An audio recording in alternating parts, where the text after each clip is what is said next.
everything about the barn jams. Yeah. Some crazy barn jams. But I remember going out. I remember going. Coal Canyon was just. I remember that was that one straightaway stretch. You just go out there and there'd just be cars parked fucking everywhere. All the way down there. And it's no party or not. I mean, it was just you just go out there and hang out all the fucking time. Yeah. So those barn jams, dude, there would be 200. Oh, I remember barn jams. 300 people out there. Yeah, and I'd get. And Cliff would be on the stage almost the whole night because he was like the only bass player. So he played all night.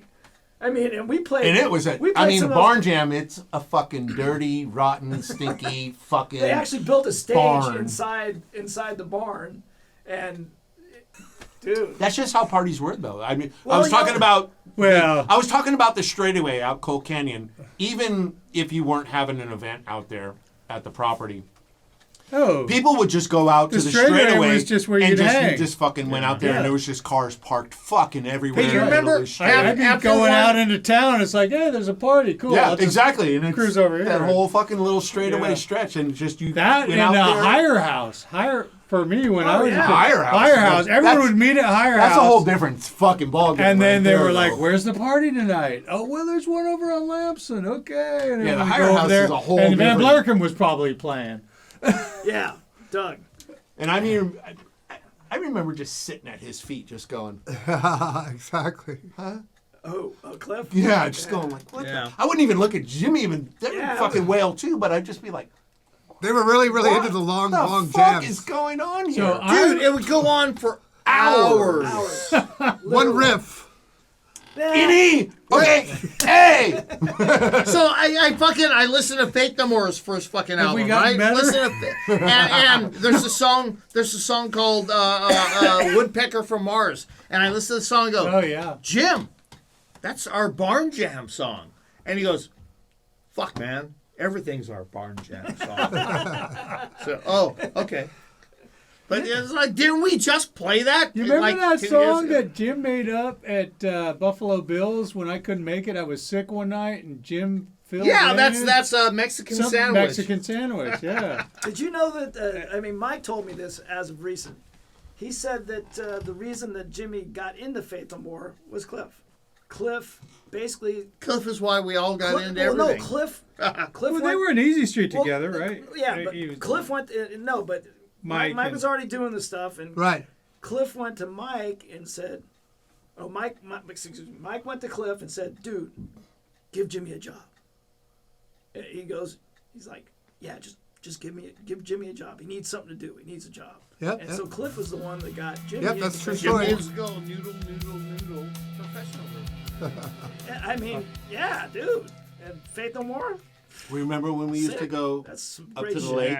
I always envied you guys, though, dude, because not that I could even ever play a bass, period, but the way you guys would just fucking open jam was astonishing to me. That's all we did. And it was like I could never. We didn't know how to play. I could never groove like that. You know, I could never get into just like, all right, we're gonna play an E for an hour. Yeah. What the fuck do I do? Hey, that was an for A. an hour. We did You an saying A. you're better than us?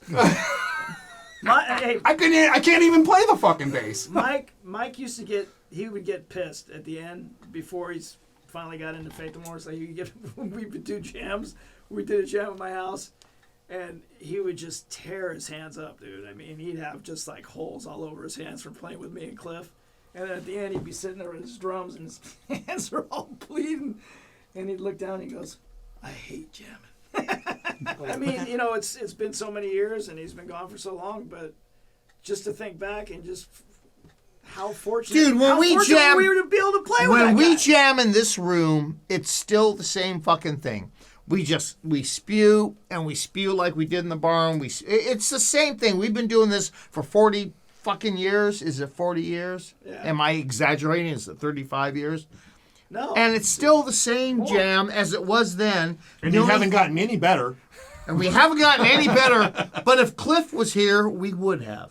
That was the thing about Cliff. It really didn't matter what your technicality was or how good of a player you were or whatever. Cliff was a jammer. It was just He like, was a dude, you jammer know what? for It sure. don't matter. Just fucking play.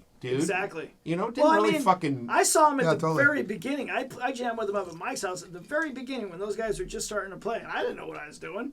And they didn't know what they're doing, but I could tell that they were both really talented. Well, that fucker sat in his room a lot and fucking just jammed. He did. and fucking He used to sit in jammed. his room and play. And a like we were saying lot. before, he had a vast knowledge of different types of music Yeah, outside of, metal or whatever you have it. We call I it was at always that surprised time. when he got into the Sex Pistols because I always thought that was the perfect marriage for what he got into because it was the Sex Pistols with the punk thing, and then he was way into Sabbath before he got into Well, the Sabbath was everybody. And so it was like it the was a bit marriage, of it all, and but Metallica had that fast kind of beat I don't thing think- going along Misfits, with the too, you monkey gotta thing mention goes Misfits. I don't think the Misfits would be the Misfits if it wasn't for fucking Cliff. I mean, they were. No, no one They even were know a about that shit. fucking garage. Fucking. Pardon my hat. Their recordings were just.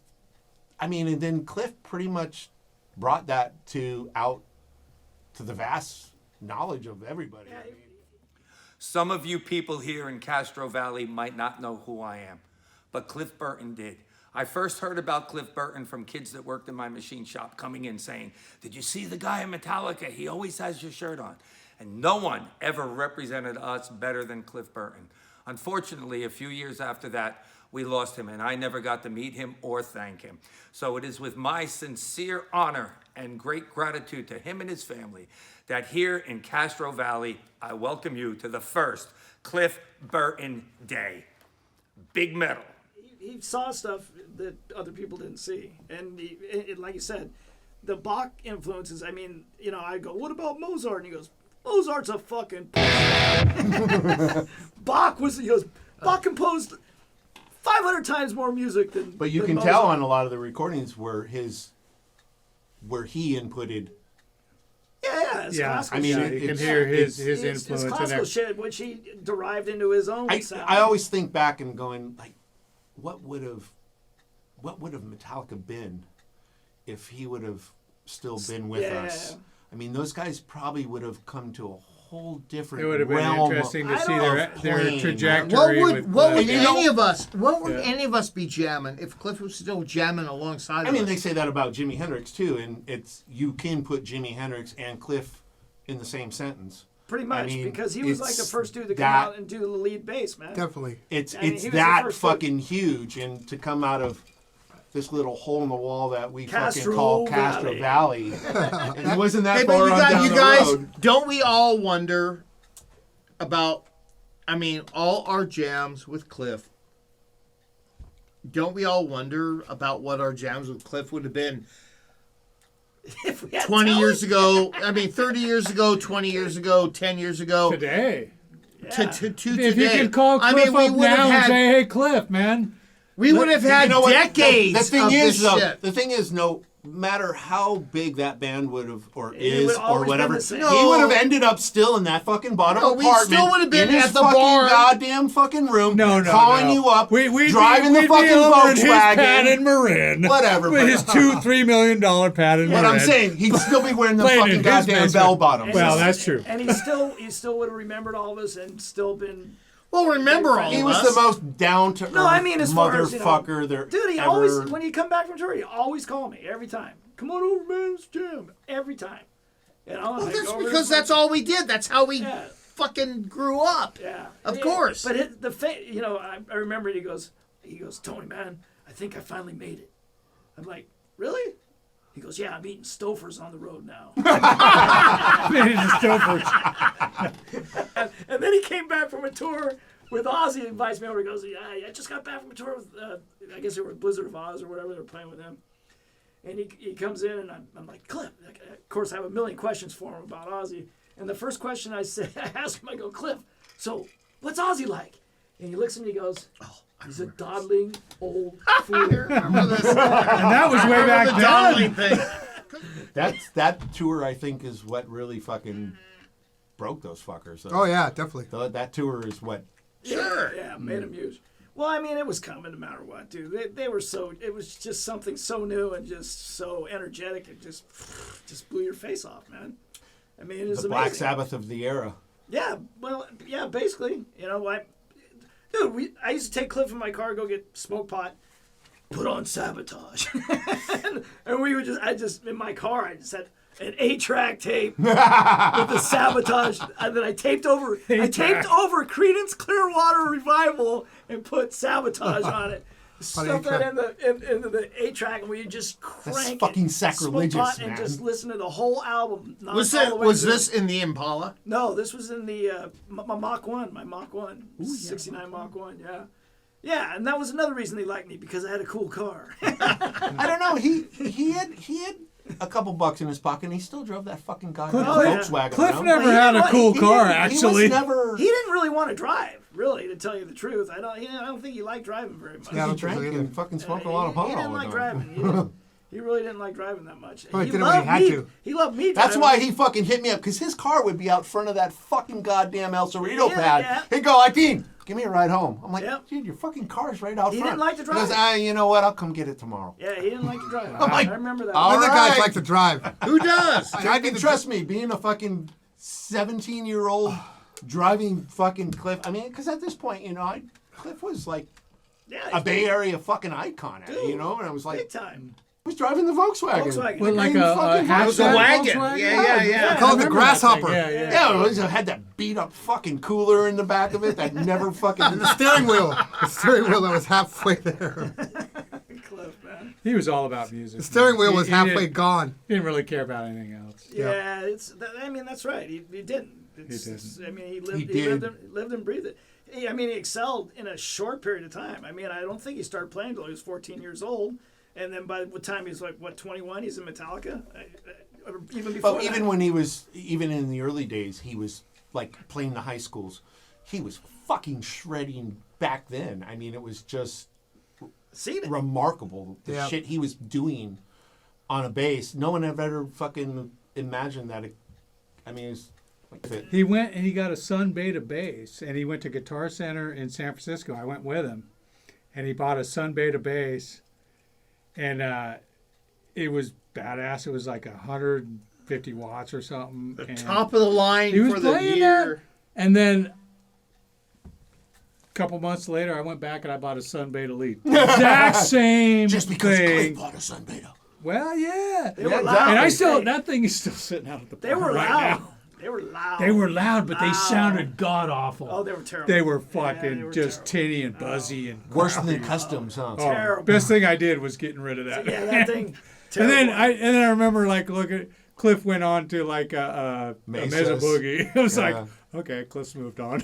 I think I'll dump mine. But Yeah. Mesa too. When Cliff was playing Mesa was He got a deal with them, didn't no he? one Didn't even they? really. Mesa wasn't a big Well, they fucking were a local. brand They back were, then. yeah, they were a local. They were They company. weren't a big. yeah. They weren't a big brand when he signed No. on with those guys. And I think Jimmy played Mesa when he was first with Faith No More. He was playing through Mesa for a while. But I was only surprised when he went with the other guitar manufacturer because he was always a Rick guy. As far as I knew, Cliff. He was Yeah. he was a Rick. Yeah. Oh, they only own one And then fucking he- bass. Well, we're not gonna just say that name, are we? Right? That Rick, who We God won't knows mention where that. that is. No, the Rick's isn't the Rick's Rock and Roll Hall of Fame, ain't it? Yeah, it's at the Rock and Roll Hall of Fame in Cleveland. Yeah. Is it actually? Is it? Yep. Wow. I just saw it about 2 months ago. I visited it. We had a nice chat. Really? Well, he ended with the gig we did up on top of the hill for Cliff. Well, we toted all the equipment up there. Remember at your place when we To the toted rock? everything to the top.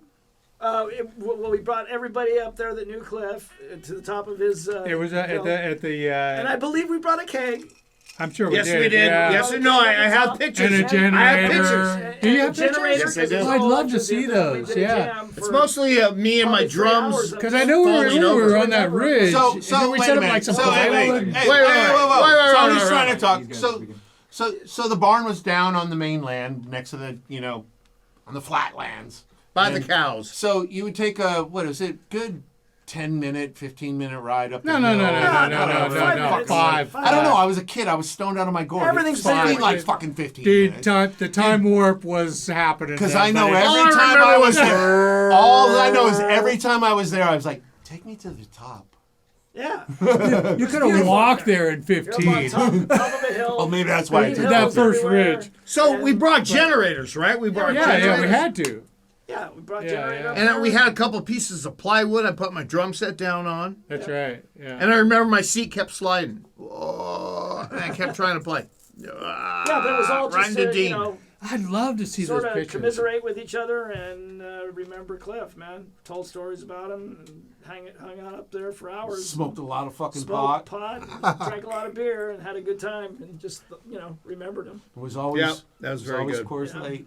It was really, really actually super surreal when they did a service for him at the church, and of course, it was a closed casket and everything, and I was just like in shock.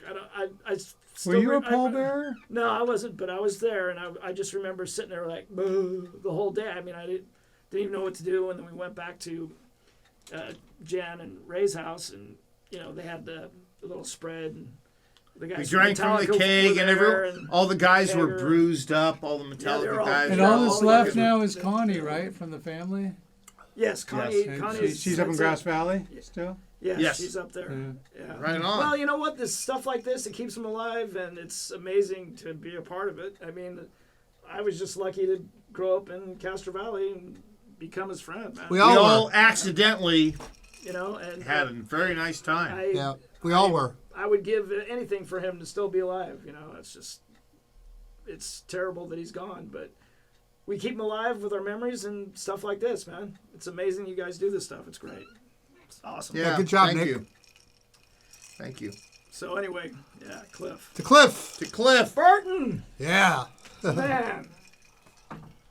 Beautiful way to end it. Yeah. I didn't even have to interview you guys. You're ready to start the interview now? No. No. I got nothing left. That was exactly what I wanted. We're here with the band Agents of Misfortune. Well, how do you guys think you did tonight? We did all right, I think. Pretty fair. You did pretty fair, huh? Yeah, I feel good about it. I think we did great. Well, in listening to you guys, I would say that you have a real heavy metal sound. What kind of influence, rock influences have you had in music? Rush, Pink Floyd, Velvet Underground, maybe a little Black Sabbath. Just about everyone. And all the guys. We twist them all up. And Are you guys more geared for concerts or clubs? What do you say? definitely concerts. No club. Unless the club was extremely open-minded in their musical attitudes.